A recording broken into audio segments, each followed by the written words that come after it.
Spain, Ireland and Norway say they hope their formal recognition of Palestine as a state will offer a reset opportunity for people in the Middle East. The three foreign ministers speaking ahead of Tuesday's formal recognition say they would like other European countries to follow suit.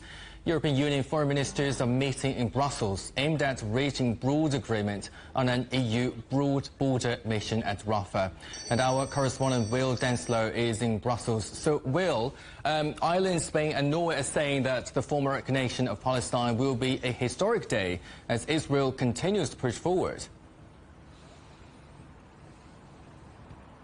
That's absolutely right. And what is interesting, hearing from Norway's foreign minister at this joint press conference this morning here in Brussels, is that he essentially said that the long-standing policy of Norway was to see the implementation of the peace process get underway, and then at the back end of that would be to see the recognition of the state of Palestine. But the foreign minister said that essentially after decades of efforts, it was failing to bear fruit and a different approach was needed.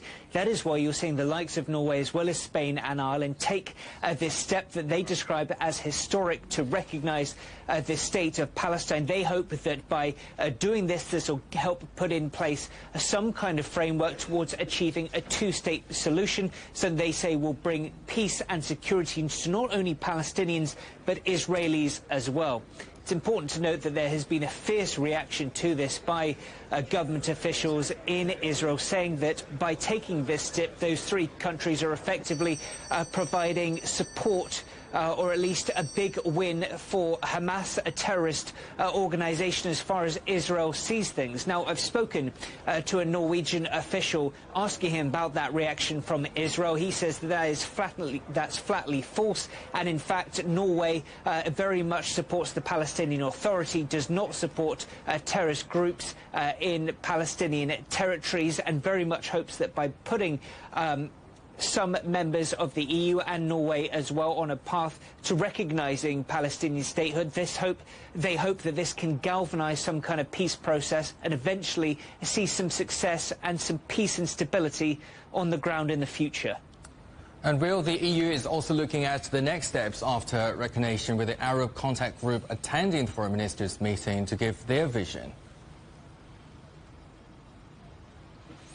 That's right, and we've heard, first of all, when it comes squarely to the strike over the weekend by Israeli forces near Rafah, strong condemnation from Josep Borrell, the EU's foreign affairs chief, saying that he condemns it in the strongest possible terms. He said he was horrified to hear about those reports of civilian deaths. He says that no place in Gaza is safe and urges for all attacks to stop.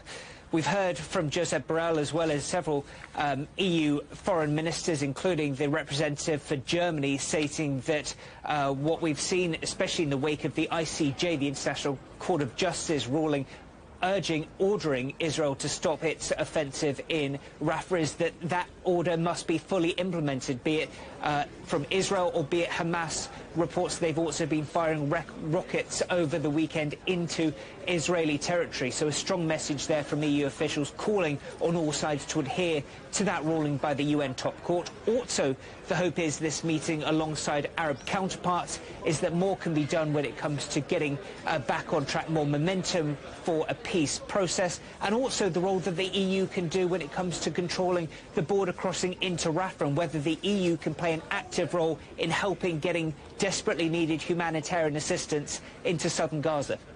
Thanks, Will. That is our correspondent Will Denslow in Brussels.